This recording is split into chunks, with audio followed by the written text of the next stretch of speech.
अस्सलाम वालेकुम, मैं डॉक्टर अभिषेक शेख हमीकर क्लिनिक से आप सबको खुशामदीद। आज जिस न्यू टॉपिक की इंफॉर्मेशन के साथ आए हैं उसमें हम बात करेंगे मैग्नीशियम की, कि अगर कोई भी पेशेंट आपके पास आएगा तो कौन से साइन ऑफ सिम्टम्स के साथ आएगा, कैसे डायग्नोज करेंगे, होम्योपैथी का इसमें क्या रोल प्ले है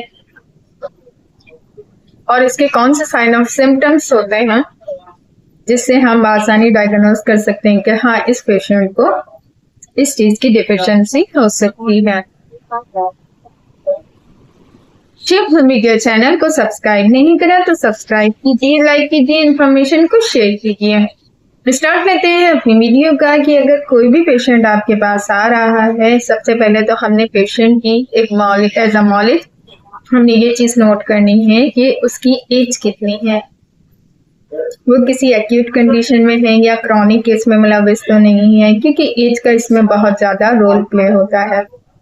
होम्योपैथी का जैसे कि असूल है, एज अ सिम्टोमेटिक मेडिसिन देते हैं, मियास्मेटिक मेडिसिन देते हैं और सिम्टम्स को बहुत ज्यादा इम्पोर्टेंस दी जाती है।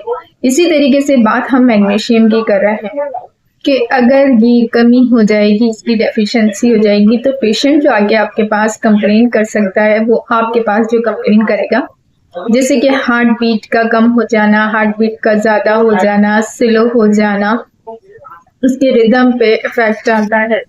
इसका जो पेशेंट होगा स्ट्रेस का भी हो सकता है, एंजाइटी से बहुत हो सकती है, उसका जीआईटी डिस्टर्ब हो सकता है। बहुत सारी काजेस में हमें जो मेजर एक सिम्टम्स मिलता है पेशेंट्स में, वो क्या होता है कि उनका जीआईटी ठीक नहीं है, स्टमक ठीक नहीं है, एंजाइटी बहुत है, डिप्रेशन बहुत है, टेंशन बहुत है।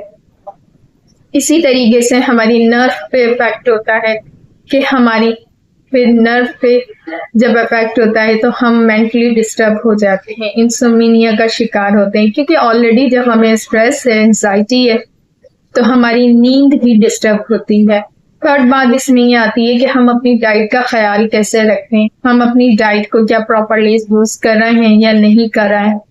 जो पेशेंट आपके पास आया हुआ है मैग्नीशियम का है, उसकी डेफिशिएंसी उसको हो रही है और ये साइन ऑफ सिम्टम्स की कंप्लेन कर रहा है कि जीआईटी अगर उसका डिस्टर्ब होगा तो उसमें उसको कॉन्स्टिपेशन का इश्यू तो नहीं है, कब्ज की शिकायत तो नहीं है, ड्राइनेस की कैफियत तो नहीं है। देखिए हर चीज एक दूसरे से कंसल्ट कर रही होती है। अब इसके सोर्सेज क्या है, हम इसको हासिल कैसे कर सकते हैं, हम इसको नट्स यानी कि ड्राई फ्रूट्स का यूज कर सकते हैं, दही योगर्ट का इस्तेमाल कर सकते हैं, ग्रीन वेजिटेबल्स का यूज कर सकते हैं, पानी का इंटेक बहुत अच्छे से रख सकते हैं, एक्टिव रहने के लिए अपनी प्रॉपर एक्सरसाइज का ख्याल रखना, अपने आप को टाइम देना, ही बहुत सारी चीजों की बीमारियों की जड़ को खत्म कर देता है। जब हम अपने आप पे फोकस नहीं कर रहे होते, अपने आप पर टाइम नहीं दे रहे होते, तो फिर हम ऐसी डिजीज में या इसमें इन्वॉल्व हो जाते हैं। अब नेक्स्ट इसमें हम बात करेंगे कि होम्योपैथी की नजर से अगर हम देखा जाए तो हम 5 आवर्स का इस्तेमाल बहुत करते हैं।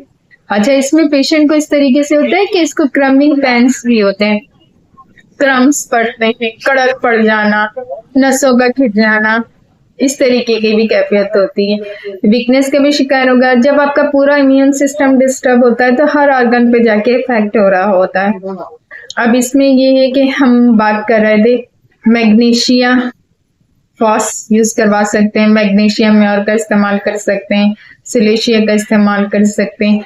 एज पर सिम्टम्स हम यूज करेंगे, जैसे पेशेंट की कंडीशन होगी, जैसे साइन ऑफ सिम्टम्स आ रहे होंगे, उसी के बिहाफ पे हम उसको मेडिसिन रिकमेंड करेंगे। इसी के साथ में इजाजत चाहूंगी। Next topic next video